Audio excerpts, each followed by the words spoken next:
Equity Group has set aside 702 billion shillings to boost recovery of the food and agriculture sectors, manufacturing and logistics in Africa. The fund will also target trade and investments, social impact, health and environmental investments. The bank has signed an agreement with the African Continental Free Trade Area Secretariat to accelerate private sector economic recovery.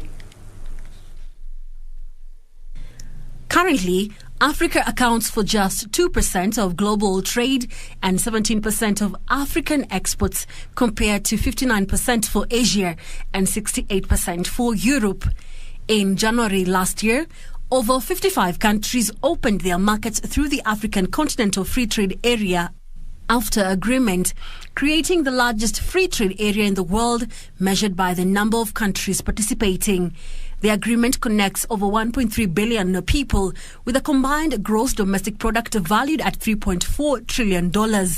During the ongoing 41st Ordinary Session of the Executive Council of the African Union in Lusaka, Zambia, the African Continental Free Trade Area and Equity Bank signed a memorandum of understanding that seeks to, among others, deepen economic integration by implementing the AfCFTA agreement and the AfCFTA private sector strategy through the Africa Recovery and Resilience Plan, which focuses on the acceleration of economic recovery and resilience in Africa in a post-COVID-19 environment. For short. So we are proposing to build back better with a single purpose of creating one Africa, one African people, and one African market. And the market is the enabler and facilitator of our ideals as a people. The initiative will focus on 6 integrated pillars aimed at catalyzing a natural resources-led transformation of Africa, enhancing agriculture output, formalizing extractive value chains, and connecting these primary sectors to global supply chains that are broken and require diversification and secured sourcing.